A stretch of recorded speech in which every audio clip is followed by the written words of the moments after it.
Okay. ఆ,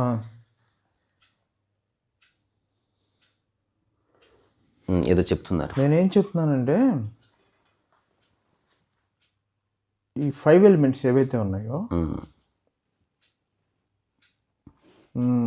నాకు main ఆకాశం, 2 సముద్రం. ఈ 2 అంటే నేను డ్యూయాలిటీ పాయింట్ ఆఫ్ వ్యూలో మాట్లాడుతూ ఉన్నా. మనం అద్వైత చదివేసి ఏదో ఇంటలెక్చువల్ నాలెడ్జ్తో నేను మాట్లాడండి ఇప్పుడు ప్రస్తుతం. నేను just I want to know. నాకు ఏమనిపిస్తుందంటే ముందు డ్యూయాలిటీ పాయింట్ ఆఫ్ వ్యూలో మాట్లాడితే నేను ఫ్రెష్గా నేను కళ్ళు ఇప్పాను, నాకేం తెలియదు. నేను చూస్తే ఇంత అనంతమైన ఆకాశం కనిపిస్తుంది. అటు ఏదో చెప్తున్నారు. ఆకాశము, సముద్రం. ఆకాశం, సముద్రం, ఫైర్ చూస్తాము. నేను ఫ్రెష్గా నేను ఈ భూమి మీదకి వచ్చాను. నేను చూస్తే ఆకాశం అనంతంగా కనిపిస్తుంది, సముద్రం కూడా ఆనందంగానే కనిపిస్తుంది. ఎందుకంటే నాకేం తెలియదు, ఇప్పుడు ఏదో సబ్జెక్ట్ చదువుకొని ఇది ఇంతవరకు ఏముందని నాకు తెలుస్తుంది, కానీ అదర్వైజ్ ఇట్స్ అనంతం. అది నెంబర్ 1. సూర్యుడు అతి పవర్ఫుల్గా కనిపిస్తా ఉన్నాడు, అసలు మామూలుగా కాదు. ఓకే. సో విండ్ సంగతి నేను చెప్పక్కర్లేదు. అసలు టోర్నడోస్ అవి చూస్తే అసలు బద్దలైపోతుందండి. అన్ని అంతులేని శక్తి, ఎంత శక్తిని అన్ని చూస్తున్నాం కదా. వీటిలో నాకు ప్రధానంగా ఈ గ్రాస్ నుంచి సటిల్కి వెళ్ళే కొద్దీ కూడాను ఆకాశం బాగా సటిల్కి వెళ్తుంది. ఎందుకనంటే ఆకాశం అన్ని చోట్ల ఉంది, అన్నింట్లోనూ ఉంది, ఏదీ లేదు. సో ఆకాశం అనేది ఎవరైతే మనం అంటున్నామో అంటే ఏదైతే ఉందో అంటారు, ఉన్నది, లేకపోతే వేదాంతంలో బ్రాహ్మణం, లేకపోతే ఆత్మను. సో ఇది ఆకాశం అన్నిటికంటే దగ్గరగా ఉందా? ఒకవేళ అంటే సటిల్ గ్రాస్ నుంచి సటిల్కి వెళ్ళిపోయి ఇంకా ఆకాశం అయిపోయింది. ఇంకా అంతకంటే మనకైతే మాకేం తెలియట్లే. సో ఈ క్రియేషన్ అంటే ఏదైతే ఉందో, ఏదైతే వీటిని పంచభూతాలు అంటారా? వీటిని పంచభూతాలు అంటారు. మరి మన మనిషిని కూడా పంచభూతాత్మకమైన శరీరమే. శరీరం దగ్గర లేదు, దూరం లేదు, దూరం లేదు. నీవే ఆకాశం, నీలో ఆ బ్రాహ్మణ్ అంటే ఆ స్థితి, ఆత్మస్థితికి ఆకాశం దగ్గర ఏంటి? ఊరికే క్వశ్చన్ అది. ఎందుకన్నానంటే మిగిలిన వాటికి ఎంతో కొంత అంటే మనం ఇది చూస్తున్నాము కానీ ఇది చూడలేము. ఇది ఉంది. ఇది కనీసం ఆకాశం అనేది చాలా సటిల్, ఇది పెర్వేడింగ్ తెలుస్తుంది ఒక్కసారిగా. మొత్తం అన్నీ మాయమైపోయినా కానీ ఆకాశం అంటే అది ఏంటో అది ఒక పెర్వేడింగ్గా ఉంది. ఓకే. సో వాటర్ చూస్తున్నాము, ఇది కూడా ఫైర్ ఓకే, భూమి ఓకే, విండ్ బాగా పవర్ఫుల్గా ఇట్ ఈస్ టచింగ్ అని ఓకే. సో మనం ఒకవేళ క్రియేటర్ ఇలా ఉంటాడు అనుకుంటే డ్యూయాలిటీలోంచి మాట్లాడుతున్నాం. మళ్ళీ చెప్తున్నాను, నాకు తెలియదు ఏమి. నేను అనుకుంటున్నాను క్రియేటర్కి బాగా దగ్గరగా ఉండేది ఆకాశమా? అసలు నా క్వశ్చన్ తప్పైనా ఒప్పైనా మాకు ఒక తెలియకుండా నేను పుట్టాను, నాకేం తెలియదు. ఇలా చూస్తే ఇవన్నీ కనిపిస్తున్నాయి, ఇది చాలా దగ్గరగా ఉంది క్రియేటర్కి. ఒకవేళ ఆకాశం చాలా దగ్గర, ఆకాశంలో నుంచి ఇవన్నీ అంటే మేనిఫెస్ట్ అయింది.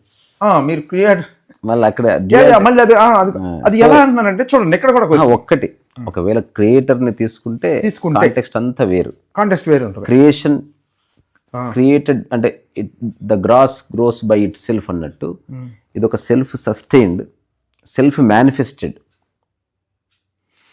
ప్రశ్న ఉన్నందుకే ఇది ఎప్పుడు వచ్చింది అన్న థాట్ వచ్చింది. There is no question, something always exist. అంటే ఎగ్జిస్టెన్స్ అంటే which something which always exist. Something always exist. Yeah, అంటే it can be in any form. ఇంకొకటి ఇప్పుడు ఎగ్జాంపుల్, ఎగ్జిస్టెన్స్ అంటే నాట్ ఓన్లీ ఎర్త్ అని ఒక్కటి కాదు, ఈవెన్ జూపిటర్ కావచ్చు, మార్స్ కావచ్చు, అన్నిట్లో అక్కడ హ్యూమన్ లేడుగా, లేడు, స్టిల్ ఎగ్జిస్ట్, సంథింగ్ ఎగ్జిస్ట్. అందుకని మనిషికున్న ఈ దువిధ ఏమిటంటే ఇది ఎవరి ద్వారానో సృష్టించబడ్డది అనుకుంటే మనసు వెంటనే ఎంక్వైరీ నుంచి బయటపడి నమ్మకం మీదకి వెళ్ళిపోతుంది. సైంటిస్ట్ అందరూ నమ్ముతారని కాదు, కానీ వాళ్ళు ఎక్స్ప్లోర్ చేస్తున్నారు కదా, మీరు చేస్తున్నారు. But many scientist have come to a conclusion like Stephen Hawkins to Albert Einstein, there is nobody who can create it. It just happened. అన్న దానికి ఎక్కడో ఒక బిగినింగ్ ఉంటదన్న దగ్గర ఒక చర్చ ఆగింది. అంటే ఇప్పుడు హిగ్స్ బోసాన్ థియరీ కావచ్చు, లేకపోతే బిగ్ బ్యాంగ్ థియరీ కావచ్చు, అవన్నీ పక్కన పెడితే పెడితే ఎప్పుడు ఏదో ఒకటి ఉంది, దానికి ఎగ్జిస్టెన్స్ అని పేరు. అందులో మనిషి ఉండొచ్చు ఉండకపోవచ్చు, పక్షి ఉండొచ్చు ఉండకపోవచ్చు, నీరు ఉండొచ్చు ఉండకపోవచ్చు, గాలి ఉండొచ్చు ఉండకపోవచ్చు, ఏది ఉన్నా లేకపోయినా ఎప్పుడు ఏదో ఒకటి ఉంది. ఏదో ఒకటి అది ఒకవేళ ఏదేది దాంట్లో ఉందో అన్నింట్లోనే ఉంటుంది. ఇట్లా చూస్తే సింపుల్ అనమాట. ఇది సింపుల్. అంటే మళ్ళీ ఒకసారి రిపీట్ చేస్తే ఎప్పుడు ఏదో ఒకటి ఉంది, ఎప్పుడు ఏదో ఒకటి ఉంది. దీనికి రెండు పార్శ్వాలు. ఎట్లా? ఎవరో సృష్టించారు అనగానే బిలీఫ్ అవుతుంది, ట్రెడిషన్ స్టార్ట్ అవుతుంది, వర్షిప్ స్టార్ట్ అవుతుంది, క్వశ్చనింగ్ ఎండ్ అయిపోతుంది, డిపెండెన్స్ స్టార్ట్ అవుతుంది. అక్కడ కూడా క్వశ్చన్ ఎందుకు వస్తుంది అంటే క్వశ్చన్ ఎండింగ్ అవుద్దని మీరు అంటున్నారు. నేను అంటాను ఓవరాల్ ఎవరో ఏంటో తెలుసుకోవాలి. ఎవరంటే పెట్టుకున్నారు కదా విష్ణుమూర్తి అని, లేకపోతే సపోజ్ దాని స్వభావం తెలుసుకునే ప్రయాణం మొదలవుద్దేమో. నమ్మేవాళ్ళు ఉన్నారు, అది ఓకే, అదొక పద్ధతి. అట్లా కాకుండా నమ్మలేదా, you have to enquire. So you have to enquire అన్నప్పుడు ఆ ఎంక్వైరీ చివరికి వచ్చి నీ దగ్గరికి వచ్చి ఆగుతుంది. అది పాయింట్. అంటే నువ్వు ఎంక్వైరీ చేస్తే ఎవడైతే ఎంక్వైరీ చేస్తున్నాడో అక్కడికి వచ్చి ఆగుతుంది. ఎట్లాంటిదంటే నువ్వు టార్చ్ లైట్ వేసావు, ఆ టార్చ్ లైట్ కాంతి ఇప్పుడు ఆకాశంలో పడ్డది, ఆ కాంతిని పట్టుకొని చూస్తున్నావు ఎక్కడి నుంచి వచ్చింది కాంతి అంటే అట్లా అట్లా అట్లా అట్లా టార్చ్ దగ్గరికి వస్తుంది కదా. ఆ టార్చ్ ఎక్కడ ఉంది, నీలో ఉంది. అంటే యు ఆర్ ద క్రియేటర్, నీవే. అందుకని మళ్ళీ ఒక్కసారి ఇది నా అబ్జర్వేషన్, ఎప్పుడూ ఏదో ఒకటి ఉంది, దానికి ఎగ్జిస్టెన్స్ అని పేరు. అందులో మనిషి ఉండక్కర్లేదు, చెట్టు ఉండక్కర్లే, పిట్ట ఉండక్కర్లే, ప్రాణము ఉండక్కర్లే. అంటే ప్రాణం అంటే మనం అనుకున్న కాంటెక్స్ట్లో ఉంటుందని కాదు, ఉండడమే ప్రాణం. అంటే ప్రాణం అంటే కదులుతుందని కాదు, కదలికకు ఊతమిచ్చేది, కదలకుండా ఉండేది, కదలికను లాగేసుకునేది ఏదైనా ప్రాణమే. ప్రాణమే. ఇప్పుడు ఉదాహరణకు అంగార గ్రహం మీద జీవకోటి లేదంటున్నారు, మరి అక్కడ ఉన్నది ఏమిటి? సంథింగ్ ఈజ్ దేర్, అది ఎగ్జిస్టెన్స్ అంతే. ఇప్పుడు ఇక్కడ ఉన్న పంచభూతాత్మకమైనవి అక్కడ లేవు.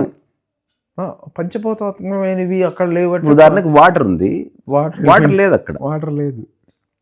అంటే ఏవేవి కలిస్తే ఏర్పడుతుందో అవి మాత్రమే అక్కడ ఉంటాయి. రాయి అక్కడ ఉంది, ఇక్కడ ఉంది, కానీ ఆ రాయి వేరే విధంగా ఉంటుంది, ఈ రాయి వేరే విధంగా ఉంటుంది. అక్కడున్న వాతావరణానికి అట్లా ఎస్టాబ్లిష్ అయింది సంథింగ్, అట్లా మేనిఫెస్ట్ అయింది. ఒకవేళ అక్కడికి వాటర్ వచ్చి చేరింది అనుకో, ఫర్ సమ్ రీజన్ అక్కడ వెజిటేషన్ స్టార్ట్ అవుతుంది అంతే. అంటే ఉదాహరణకు నీళ్లు ఉంటే పాచి వచ్చినట్టు, ఒక మూల ఉంటే బూజు వచ్చినట్టు, నేల ఉంటే గడ్డి వచ్చినట్టు, అట్లా సరైన గాలి వెళ్తుంటే ఏదో వస్తుంది. ఉదాహరణకు ఎండాకాలం ఉంటే నీకు చెమట వస్తుందిగా. అంటే ఇది ఆ ఎండాకాలం క్రియేట్ చేస్తుంది నీలో సందర్భాన్ని. అసలు ఎండనే లేదనుకో, చెమట లేదుగా. ఎండ లేకపోతే చెమట లేదు అట్లా. సో ఇప్పుడు నా సింపుల్ అండర్స్టాండింగ్, నేను ఇప్పుడు ఎంక్వైరీ చేస్తే నా క్వశ్చన్స్ లేవు, ఇది ఉంది అంతే. దీన్ని ఎవరు సృష్టించలేదు, అది ఒక చోట స్టార్ట్ అవ్వలేదు. ఒక క్వశ్చన్ దీన్ని ఒక్కటి ఇప్పుడు బిగ్ బ్యాంగ్ దగ్గర ఈ యొక్క యూనివర్స్ ఎక్స్పాండ్ అయిందని చాలా మంది సైంటిస్టులు నమ్ముతున్నారు. అంటే ఒక సడన్ బ్లాస్ట్ అక్కడి నుంచి పార్టికల్స్ గా విడిపోయి ఒక వెదజల్లబడి అవన్నీ ఒక ఆర్బిట్స్ లో ఏర్పడి ఒక వేగంలో తిరుగుతున్నాయి. అవును, ఇదేమంటారు, మూవింగ్ ఇన్ పర్పెచువాలిటీ. అంటే అనంత కాలము తిరుగుతూనే ఉంటాయి ఇంటాక్ట్ గా. మనం ఏం చేసినా సూర్యుడు ఒక్కడే ఆధారం. అవును, సూర్యుడు ఒక్కడు మాయమైతే అందరు మాయమైపోతారు. అవును. సో ఇప్పుడు ఆ ఎటర్నల్ పర్పెచువాలిటీ అన్నది ఆ విశ్వం ఎస్టాబ్లిష్ కాకముందు కూడా విశ్వం ఎస్టాబ్లిష్ అవ్వడానికి కారణభూతమైంది ఏదో ఉంది కదా, అది కూడా ఎగ్జిస్టెన్స్. అంటే పిండము మనిషే, అండము మనిషే. ఆవిర్భావానికి ముందు ఏదైతే ఉందో అదంతా విశ్వం ఉంది, అది ఎప్పుడు ఉంది. విశ్వం మాత్రం వచ్చింది పోతుంది. మనం ఎలా దానికి కారణభూతమైంది అది ఉంది, ఎప్పుడు ఏదో ఒకటి ఉంది. ఇక్కడ ఇంకో చాలా ఇంపార్టెంట్ క్వశ్చన్, ఆ కారణభూతమైంది ఏదైతే ఉందో అది మీ అనుభవంలోంచి అది ఈ 5 ఎలిమెంట్స్ లో దేనికి దగ్గరగా ఉంది? అన్నిటికీ దగ్గరగానే ఉంది. కానీ మీరు అన్నట్టు స్కై అనేది వాస్ట్, స్కై అనేది వాస్ట్, మిగతావన్నీ గ్రాస్ రియాలిటీస్. నిప్పు, ఆ తర్వాత ఆకాశం, అవును, ఆ తర్వాత గాలి, అవును, ఈ 3 అంటే సటిల్ రియాలిటీస్. ఇప్పుడు ఇంకొకటి 5 ఎలిమెంట్స్ లో ఫైర్ కూడా ఉందిగా. ఫైర్ ఉంది. ఫైర్ అసలు మనిషి తయారు చేశాడుగా. ఫైర్ ఎక్కడ ఉంది? మనిషి తయారు చేశాడంటే మరి ఫైర్ ఎట్లా వచ్చింది? అంటే సన్నకి అలాంటప్పుడు అది నేను అడుగుతాను. పంచభూతాల్లో గాలి, వాటర్ ఉందండి. ఇప్పుడు కాలువలోనూ మీ ఇంట్లోనే నీళ్లు ఉన్నాయి, కానీ సముద్రంతో పోలుస్తున్నా నేను వాటర్. కరెక్టే, ఒప్పుకుంటున్నా. ఫైర్ ఇక్కడ సూర్యుడితో పోలుస్తున్నా. ఇక్కడ ఫైర్ అంటే ఇప్పుడు అప్పుడున్న మనిషికి అక్కడ ఒక్క చోటే ఫైర్ ఉన్నటప్పుడు అలాగే కదా. అట్లా కాదు కదా. కాదు. ఫైర్ అంటే మన ఆకలి అని. అంటే దీన్ని మనం జఠరాగ్ని అంటే ఇక్కడ ఫైర్ అన్నది మనం పంచభూతాల్లో ఆకలితో ఫైర్తోనే పోలుస్తారు దాన్ని. అది ఆకలి, జఠరాగ్ని. జఠరాగ్ని అంటారు. రకాలు ఉన్నాయి. ఇప్పుడు అన్ని చోట్ల ఉండేదే పంచభూతం ఉంది. అది ఇప్పుడు ఉదాహరణకు సూర్యుడికే పరిమితమైంది, అది అన్ని చోట్ల లేనట్టే. అది లేదు. కాదు. అట్లా కాకుండా ఆకలి కాబట్టి అన్ని సర్వైవ్ కావాలంటే ఏదో ఒక అగ్ని అవసరమైంది. సో మనిషి నిత్యాగ్నిహోత్రుడు, అంటే నిరంతరం వెలిగే ఒక జ్వాల ఇది సరిగ్గా చూస్తే. అట్లా నీలో సముద్రము ఉంది, నీలో అగ్ని ఉంది, నీలో వాయువు ఉంది, తర్వాత నీలో భూమి ఉంది, అట్లాగే నీలో ఆకాశం. మోస్ట్ సూక్ష్మ రూపంలో ఉంది ఆకాశమే ఇది. ఆకాశము తర్వాత గాలి, గాలి తర్వాత నిప్పు, నిప్పు తర్వాత నీళ్లు, నీళ్ళ తర్వాత భూమి. ఇది ఆర్డర్. ఒకవేళ ఆర్డర్ వేసుకోవాలి, వేసుకోవాలి. వేసుకుంటే ఇట్లా లేకపోతే అన్ని ఒకట.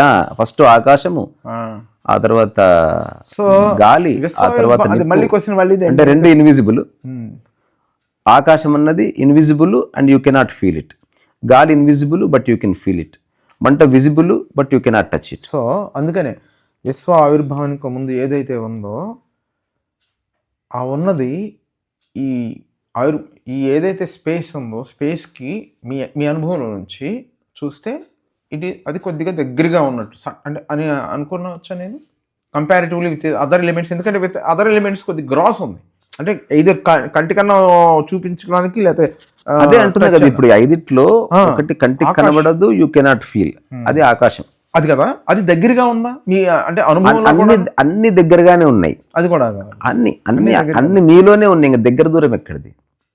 అంటే సత్యానికి దగ్గరగా ఉండేది ఏదైనా ఉంటుందా ఇందులో? అది ఊరికి జస్ట్ ఈ 5 సత్యానికి దగ్గరగానే ఉన్నాయి. అన్ని సత్యానికి దగ్గరగా ఉన్నాయి. అన్ని అంటే ఎవరి స్థాయిని బట్టి వాళ్ళు అట్లా అర్థం చేసుకోవచ్చు. ఇప్పుడు చూడండి, వాటర్ వేపర్ అనుకుందాం మనం కొద్దిసేపు. ఐస్ దూరంగా ఉంది, నీళ్లు దగ్గరగా ఉన్నాయి. అంటే suppose just for analogy sake అట్లా నేను ఏం చెబుతున్నానంటే 5 ఎలిమెంట్స్ ఏవైతే ఉద్భవించాయో వీటిల్లో ఆకాశం దగ్గరగా ఉంది ఆ స్థితికి. అవును, దగ్గరగానే ఉంది. ఎందుకంటే అది ఇప్పుడు ఆత్మ యొక్క స్థితికి ఎట్లా చెప్పారు? అది దానికి కళ్ళు లేవు, దానికి చెవులు లేవు అని చెప్పారు. అంటే neither it can see Nar it can hear. అది ఆత్మస్థితి అని చెప్పారు బ్రహ్మసూత్రాల్లో. And that's true. అంటే నామరూపరహితం అని అది అని చెప్పడానికి ఏదో అంటే అట్లా దానికి మ్యాచ్ అయ్యే ఎలిమెంట్ ఏదైనా ఉంది అంటే ఆకాశమే కదా. అదే దట్స్ వాట్. ఒకవేళ కంప్లీట్ గా అంటే నాకు అనుభవపూర్వకంగా నేను మాట్లాడలేదు కాబట్టి టెక్నాలజీలోంచి ఇది నిజమా కాదా అని మిమ్మల్ని తెలుస్తుంది కదా. తెలుస్తుంది. ఇప్పుడు వాటర్ కి నామరూపం ఉంది, అట్లీస్ట్ రూపం ఉంది, అగ్నికి రూపం ఉంది, ఆ తర్వాత మన భూమి దానికి రూపం ఉంది, గాలికి రూపం లేకపోయినా స్పర్శ ఉంది, ఆకాశానికి ఏమి లేదు. అది కదా. లేదా అంటే లేదు, అన్ని చోట్ల ఉంది. ఉంది అంటే ఏదంటే చూపించలేవు. గాలిని చూపించవచ్చు, లేదా అనుభూతి చెందొచ్చు, నిప్పుని అనుభూతి చెందవచ్చు ఆకలిగా, ఆ తర్వాత భూమిని అనుభూతి చెందవచ్చు శరీరముగా, అట్లాగా నీళ్ళని అనుభూతి చెందవచ్చు నీ దాహము లేకపోతే మలమూత్ర విసర్జనగా. సో ఇవి ఎప్పుడు ఉన్నాయి, కనిపిస్తున్నాయి. వీటన్నిటిని పెనవేసుకొని ఉన్నది ఆకాశం కదా. అంటే ఏదైనా లిమిట్లెస్, సీమ్లెస్, అనంతము, శాశ్వతము, నిత్య నూతనము, అన్ని చోట్ల ఉన్నదనే దానికి ఏదైనా వర్తిస్తుంది అంటే అట్లా. ఇంకా మిగతావన్నిటికీ లిమిటేషన్స్ ఉన్నట్టు కనిపిస్తుందా? అవి వ్యక్తిలో దర్శనం ఇచ్చినప్పుడు అవి కూడా అన్ని చోట్ల ఉన్నట్టే. అంటే ఇప్పుడు నువ్వు ఉన్నావు అనుకో, నీలాగే మన చుట్టూ ఎన్నో కోట్ల ప్రాణులు ఉన్నాయి, అన్నిట్లోనూ పంచభూతాలు ఉన్నాయి. కాబట్టి ఆ పంచభూతాత్మకమైనది ఏదో అంతటా ఉంది. కానీ పంచభూతాలు ఉన్నా లేకపోయినా, అంటే ప్రాణి ఉన్నా లేకపోయినా, అంతటా ఉన్నది ఏదన్నా ఒక రియల్ సత్యానికి చాలా దగ్గర ఉన్నదంటే ఆకాశమే. అందుకే ఒక టాక్ చేసిన, భూమిని వదిలి కాస్త ఆకాశానికి దగ్గరగా జరుగు అని ఒక టాక్ చేశారా? ఓకే. నేను చాలాసార్లు మిగిలిన గురించి పక్కన పెడితే ఆకాశం చూస్తూ ఉంటే అది కొద్ది దగ్గరగా అంటే అనంతం అనే దానికి సినానిమస్ ఆకాశం ఒకటి. ఎగ్జాక్ట్లీ అట్లా చూస్తా ఉంటే ఆ ఎంటీనెస్, ఆకాశంలో చూస్తే ఇవన్నీ ఎంత పెద్దవి కూడా చిన్నగా కనిపిస్తున్నాయి. నక్షత్రాలు ఎంత పెద్దవి కదండి మామూలుగా. అంటే అది నీరు ఓన్లీ భూమికే పరిమితమైంది. ఆకాశం అది నీరు భూమికి పరిమితమైంది, తర్వాత భూమికే పరిమితమైంది. వేరే చోట ఉన్నా అది భూమి లాంటి భూమి కాదు, అది వేరే భూమి. నీరు మాత్రం భూమికే పరిమితమైంది. అంటే ఇప్పుడు దాదాపు అన్ని చోట్ల ఈ రోవర్స్ పంపించి, రాకెట్స్ పంపించి, ఉపగ్రహాల ద్వారా చూస్తున్నారు ఎక్కడన్నా వాటర్ ఉందా అని చూస్తున్నారు. బికాస్ లైఫ్ ఒరిజినేట్ అవ్వాలంటే వాటర్ ద్వారానే ఒరిజినేట్ అవుతుంది. అది వాటర్ ఎక్కువ పర్సంటేజ్ ఉన్నప్పుడే వెజిటేషన్ స్టార్ట్ అవుతుంది.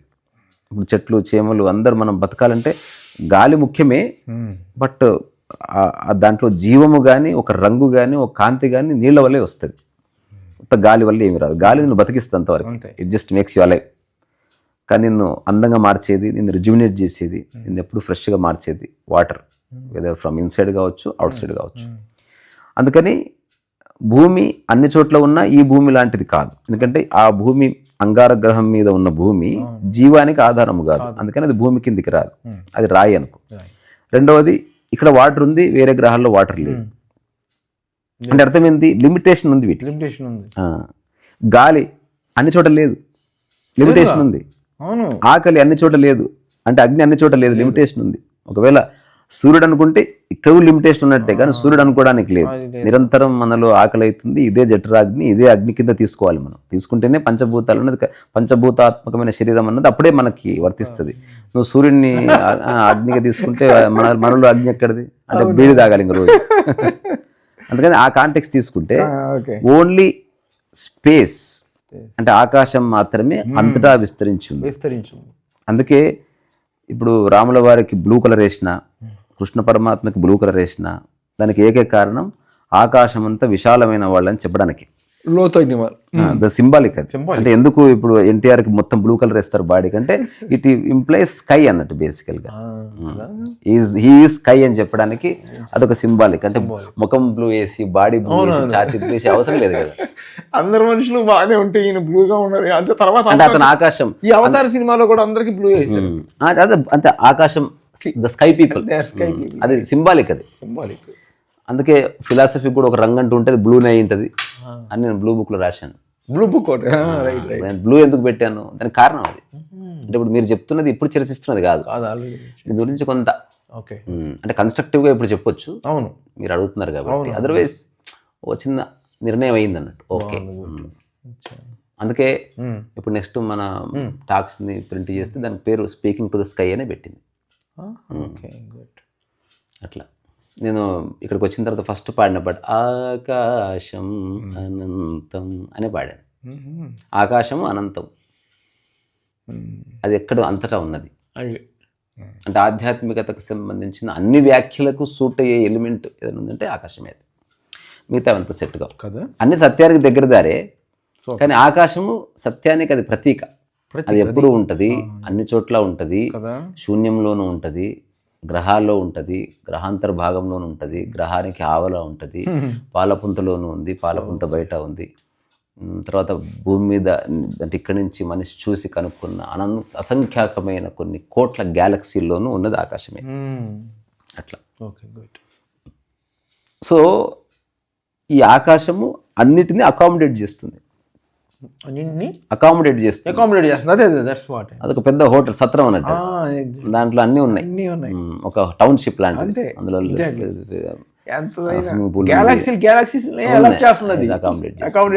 సో ఇనిషియల్ గా మనిషి తన బయోస్కోప్ లో చూసినప్పుడు ఎంతవరకు కనిపించిందో అంతే ఉంది అనుకున్నాడు.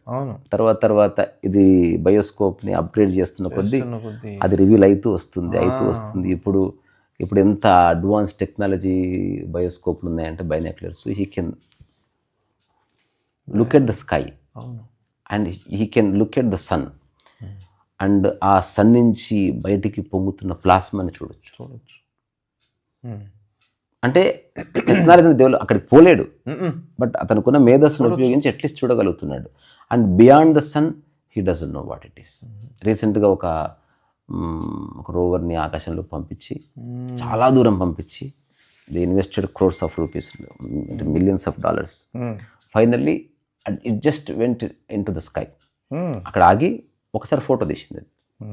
ఆ ఫోటోలో స్మాల్ డాట్స్ ఉన్నాయి.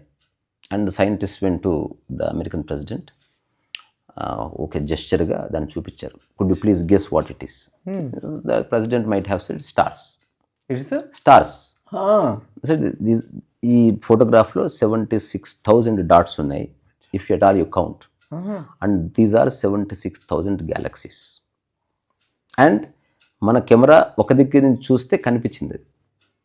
అంటే ఇప్పుడు నేను ఇట్లా చూసినప్పుడు ఇది నేను చూసింది, కింద చూడలేదు, పైన చూడలేదు, లెఫ్ట్ చూడలే, రైట్ చూడలే, బ్యాక్ చూడలే. And the one who understands to try to understand the sky is in the sky, is the sky. So it can never understand the sky until unless you look at your self. అవును, అందుకే self enquiry last. 100% self enquiry దగ్గరే మనసాగుతుంది. ఎక్కడ మనసాగే అవకాశం లేదు, ఆస్కారం లేదు, అయ్యే పని కాదు అది. అందుకని సత్యం ఉందా అంటే ఉంది, ఆకాశముగా మనకు ఉంది, కనిపిస్తలేదు. అన్నింటినీ అదే అకామిడేట్ చేస్తుంది. అది అనంతముగా ఉంది, అది అందరిలోనూ ఉంది. అది లేకపోతే భూమి లేదు, సూర్యుడు లేదు. సో మనకి ఎట్లయితే ప్రత్యక్ష దైవాలు, పరోక్ష దైవాలు, ప్రత్యక్ష సత్యాలు, పరోక్ష సత్యాలు ఉన్నాయో, అట్లాగే ప్రత్యక్షం కనిపించే ఒక వస్తువు అంటే ఒక ఫ్లవరు, దానికి కనిపించని ఒక సువాసన, ఆ సువాసన రావడానికి కంటికి కనిపించకుండా పనిచేస్తున్న ఒక శక్తి, అది ఇవన్నీ ఏవైతే ఉన్నాయో అట్లా కనిపించే దైవాలు నీళ్లు కావచ్చు, లేకపోతే అనుభూతి చెందొచ్చు గాలి కావచ్చు. అందుకే మనకి ఏవేవైతే రిజిస్టర్ అవుతున్నాయో వాటికే పురాణాల్లో దేవుడి పేర్లు పెట్టారు. వాయుదేవుడు అన్నారు, లేకపోతే పేర్లు అగ్నిదేవుడు అన్నారు. సూర్యుని కూడా దేవుడు పెట్టి ఆదిత్య ఆకాశానికి దేవుడు, కానీ చిదంబరం ఏదో పెట్టారు, అది దేవుడి కిందకి రాదు, దేవుడి కింద గుడిలో పెట్టారు చిదంబరం అంతే. అంటే కరెక్టేనా? అంతే, ఆ పేరు అదేనా? అంటే ఆకాశానికంటూ ఒక స్పెసిఫిక్ గాడ్ అంటూ ఏం లేదు, ఇట్ అకామిడేట్స్ ఎవరు. ఒకవేళ ఆకాశం ఒక దేవుడు అయితే అందరి దేవుళ్ళు అతనిలో భాగం. అయితే నేను ఇంకొక, ఇప్పుడు ఇన్ని గ్రాస్ ఎలిమెంట్స్ మనం చూస్తామో ఆకాశంలో భాగం కాబట్టి, ఈ ఆకాశం అనేది ఒక పొటెన్షియల్ ఎనర్జీగా అనొచ్చా? ఆ పదం కరెక్ట్గా వాడడం లేదు, నాకు తెలియదు. ఏమైనా అనొచ్చు. ఎందుకంటే అది ఎలా ఉంటుందంటే ఏం లేదు ఇక్కడ, ఇది ఇట్స్ సంథింగ్ అని అనుకుంటున్నాం కదా, కానీ ఏం లేకపోతే ఇవన్నీ వచ్చాయి కదా. అంటే నీవు నాకు కనబడడానికి కారణమే అది. Because the space actually making you seen అనమాట. అంటే నువ్వు నాకు కనబడడానికి ఆధారమే ఈ space. If there is no space, there is no you. ఇంకొకటి అన్నా, నేను ఉదాహరణకి మన ఇద్దరి మధ్యన స్పేస్ డిసపేర్ అయిపోతే నువ్వు ఎక్కడికి పోతావు? ఎవ్రీథింగ్ స్పేస్ కదా. సో ఈ ప్రపంచం అంతా స్పేస్ని ఆధారం చేసుకొని కన్స్ట్రక్ట్ అవుతుంది. స్పేస్ డిసపేర్ అయిపోతే ఇప్పుడు క్లోజ్ ఫ్రెండ్ అంటే స్పేస్ పోయిందని. స్పేస్ తగ్గుతున్న కొద్దీ మెర్జింగ్ స్టార్ట్ అయిపోతుంది. ఓకే, ఇప్పుడు భూమికి సూర్యుడికి మధ్యన స్పేస్ తగ్గడానికి వీల్లేదు. They should never become friends. వాళ్ళిద్దరు ఫ్రెండ్స్ అయితే మన సంగన అయిపోతుంది అంతే. Okay okay good. అంటే రియల్ ఫ్రెండ్షిప్ ఏంది? భూమి సూర్యుడు ఉన్నట్టు ఉండాలి, ఒకరికొకరు దూరం నుంచి ఉండాలి. Treat each other with same intensity and love కదా. More and less doesn't work. Room ఇది కూడా ఉంటుంది. కరెక్ట్, అది అట్లా గుడ్. అందుకని కంక్లూజన్ ఏమిటి అంటే, పంచభూతాత్మకమైనది ఏదన్నా ఉంది అంటే అది నీవే. ఓకే, సమస్త విశ్వాన్ని అర్థం చేసుకో బదులు అది అయ్యే పని కాదు. అందుకని ఆ సమస్త విశ్వమే నీ రూపంలో తిరుగుతుంది. అట్లా ఒక పెద్ద చెట్టు, దాని విత్తనము, ఆ విత్తనంలో అదే చెట్టు ఎట్లుంటుందో, ఈ సమస్త విశ్వము చెట్టు అయితే దాని విత్తనమే నీవు. ఈ సమస్త విశ్వం చెట్టు అయితే దాని విత్తనం నీవు. సో నీవు విశ్వానికి జన్మనిస్తున్నావు మళ్ళీ ఇంకొక విత్తనానికి. ఒకవేళ ఆ వ్యక్తికి అవగాహన ఉంటే అతను సమస్త విశ్వాన్ని దర్శిస్తాడు తన అవగాహనతోనే. He cannot travel through with his body, but he can grasp the essence like Albert Einstein sat in his room and he understood the theory of relativity. So అప్పుడప్పుడు కొందరి మనస్సులకి ఆ మేధో శక్తి ఏర్పడుతుంది కదా. ఎక్కడో సైంటిస్టులు కొంతమంది మీరు అన్నట్టు స్పిరిచువల్ యాంగిల్లో, స్పిరిచువల్ వేలో చెప్పిన ప్రాసెస్ని వాళ్ళు సైంటిఫిక్ గా కూడాను చెప్పిన వాళ్ళలో మనకు తెలిసి ఐన్స్టైన్ ఒకడు, ద స్కై పీపుల్. ఇంకా కొంతమంది పీపుల్ వాళ్ళు ఇక్కడే ఉన్నారు కానీ they belong to the sky అనుకుంటే you can live like a mundane person or you can live like a sky person, cosmos. So అందుకని కాస్మోస్ అంటే ఇదంతా కలిపి ఉన్నది. So you are also part of it. అందుకని సమస్త విశ్వాన్ని అర్థం చేసుకోవాలంటే అత్యంత దగ్గర దారి నీ బాడీని నువ్వు చూసుకోవడం. అది మళ్ళీ ఇక్కడికి వచ్చాం, మళ్ళీ సెల్ఫే. సో నీలో ఉన్న పంచభూతాత్మకమైనదే అంతటా ఉంది, అలాగే ఉంది, అవే క్వాలిటీస్ కలిగి ఉంది. ఓకే, అంతే, అట్లా సేమ్. బట్ అది ఒక్కొక్క చోట ఒక్కొక్క విధంగా రిఫ్లెక్ట్ అవుతుంది. సో వాటర్ ఈజ్ వాటర్, మంచినీళ్ళు, ఆరువ నీళ్ళు అట్లేమి ఉండదు, వాటర్ అంతే, ద క్వాలిటీ. నేను ఇది వాటర్ ఐస్ చూసినప్పుడే ఊరికే నాకు అంటే ఇవన్నీ కొన్ని యాంగిల్స్ ఆలోచిస్తాను కదా. సముద్రం ఉంది, అంతా సముద్రం, అందులో కొంత వాటర్ మాత్రం ఐస్ అయింది, చిన్న ఐస్ మొక్క. మనమే ఐస్ మొక్కలం. నేను ఆలోచిస్తా, ఈ ఐస్ కొన్ని రోజులు ఉండి ఫార్మేషన్ పోతుంది, మళ్ళీ సముద్రం అయిపోయింది. సో ఫామ్ వచ్చింది, ఫామ్ పోయింది. నేనే ఒక్కసారి ఆలోచించి, అవును సపోజ్ నేను ఐస్ అయితే, ఐస్ మొక్క అంటే in the sense ice cube అయితే, ఈ క్యూబ్ నెమ్మదిగా ఇలా కరిగిపోతే, నా ఎగ్జిస్టెన్స్ కోల్పోతే, అది ఎందుకు ఇంటర్నల్ గా నాకు నచ్చట్లేదు అలాగా అని జస్ట్ కాబట్టి నచ్చట్లా. అంటే మైండ్ అంటే ఒక పక్కనేమో లేదు నిజం తెలియాలి మైండ్ కి, నేను అంటే నేను లేకుండా పోవడం ఏంటి అనేది అసలు ఉపదేశాలలో మాట ఉంటుంది కదా, సత్యము నీ ఇష్టాయిష్టాలకు అతీతమని. సత్యము నచ్చడము నచ్చకపోవడానికి అతీతం జీవితం. సో మైండ్ ఉంది కాబట్టి అది ఉంది. టెర్రర్ అండి, టెర్రరే, టెరిఫిక్. మైండ్ అంటేనే టెరిఫై చేసేది, అది క్లియర్. మైండ్ యొక్క స్వభావం అది. అది లేని సందర్భాన్ని క్రియేట్ చేసుకుంటుంది, దాంతో అసోసియేషన్ క్రియేట్ చేసుకుంటుంది. అది అనుకున్నట్టు జరగకపోతే టెరిఫై అవుతుంది, అనుకున్నట్టు జరిగితే అది నేను గ్రేట్ అంటది. ఆ తర్వాత తానే నిజం అనుకుంటుంది. ఆ తర్వాత తన వల్లనే అంతా జరుగుతుంది అనుకుంటుంది. అసలు నువ్వు నథింగ్ అంటే దాన్ని తట్టుకోలేదు. చాలా ప్రాబ్లం మైండ్ తోటి. So mind is the problem, mind is the mystery, mind is the way, mind is the obstacle. ఎట్లా చూసినా మైండే. If there is no mind, there is no inquiry, there is no question. There is no you, there is no me, there is no memory, there is no state, there is no nation. There is no body to recognize these five elements. Only mind recognize. మైండే గుర్తించి, ఆ మైండే దాని నుంచి dissociate అయ్యి, నేను గుర్తించాను కాబట్టి నేను great అంటది. ఈ మైండ్ డిజాల్వ్ అయితే ఈ డిజల్యూషన్ పాయింట్ వచ్చింది కాబట్టి చెప్తున్నాను. నాకు నవ్వాల్సింది మొన్న మధ్య వన్ డే ఒక మార్నింగ్ ఎప్పుడో నాకు అది డిజల్యూషన్ అయితే ఎలా ఉండదు, గ్లిమ్స్ వచ్చింది. ఎంత టెర్రర్ అయ్యానంటే మీకు నమ్మరు. కొంత టైం నేను అసలు వద్దు, ఈ స్పిరిచువాలిటీ వద్దు, ఏం వద్దు, రియల్ మాట చెప్తున్నా మీకు, నేను వద్దు, I don't want to get dissolve. ఏంటి ఇన్ని కబుర్లు చెప్పి ఇన్ని పుస్తకాలు చదివిన వాళ్ళకి డిజల్యూషన్ అనేది సో టెరిఫైయింగ్ అండి. అది కూడా చాలా జస్ట్ ఇట్లా గ్లిమ్స్ లోనే నేను అసలు ఆ టెర్రర్ ఎలా ఉందో నేను చెప్పలేను. That's how I felt. అలా అవుతుంది. అంటే నేనే లేను అంటే తట్టుకోలేదు. అసలు చాలా డిజోరియంటెడ్ ఆ పూట తెలుసా మీకు? రామతీర్థ అని ఒక యోగి, అంటే he according to the world he committed suicide, but according to him అతను అనంతంలో మెర్జ్ అయిపోయానని చెప్తాడు. అంటే ఈ లిమిటేషన్ ఎందుకు నాకు, ఈ బాడీలో లిమిటేషన్ బ్రేక్ చేస్తుందని he just drone into Ganga నది చెప్తారు, అట్లా చెప్తారు. సో ప్రతిదానికి రెండు పార్శ్వాలు ఉన్నాయి జీవితానికి. నీ కథ వేరే, ప్రకృతి కథ వేరే. వస్తువుకి నీ కథ వేరే, వస్తువు తయారు చేసిన వాడి కంపెనీ కథ వేరే.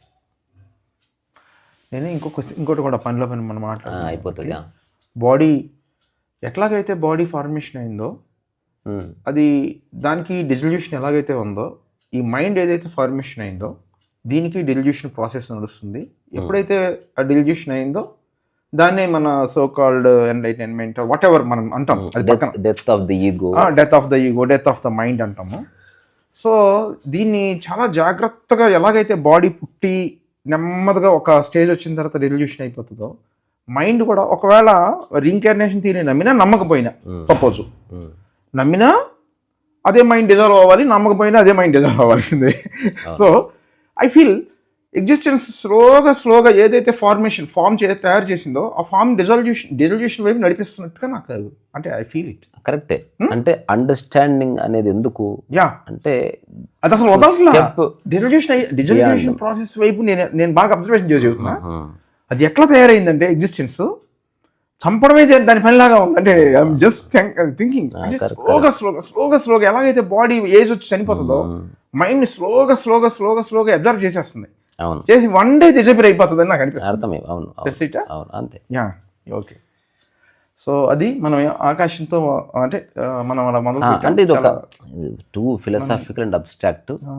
ఇది ఎవరికైనా విన్నా అర్థం కావచ్చు కాకపోవచ్చు. బట్ దేర్ ఇస్ కదా ద ట్రూత్ ఇన్ ఇట్. ఆ ట్రూత్ ఏమిటంటే నీవు మైండ్ అనుకుంటే యూ బికమ్ లిమిటెడ్, మైండ్ పక్కన పెడితే యు ఆర్ అన్లిమిటెడ్. అంతే. And nothing dies here and nothing bonds here. ఇక్కడ ఏది పుట్టదు, ఏది మరణించదు. ఈ ఫిలాసఫీగా తద్వారా పునర్జన్మ లేదు, గత జన్మ లేదు, ఏం లేదు. అయితే ఎవరైతే ఈ సృష్టికర్త ఉన్నాడు అనుకుంటాడో అదంతా సాంప్రదాయం అయింది. అంతే. ఓకే. ఏ సృష్టి ఎలా అయింది అంటే సైన్స్ అయింది. ఈ సృష్టి ఎప్పటి నుంచో ఉంది, నేను అందులో భాగము, నేను ఎక్కడికి పోవడం లేదు అనుకుంటే అది నిజమైన ఆధ్యాత్మిక. అంటే మూడు పార్శ్వాలు చేశారు. బాగుంది. సాంప్రదాయము, విజ్ఞానము, జ్ఞానము, ఈ మూడు పార్శ్వాలు అంత అయిపోతుంది. Very good. ఓకే, చలో. ఓకే.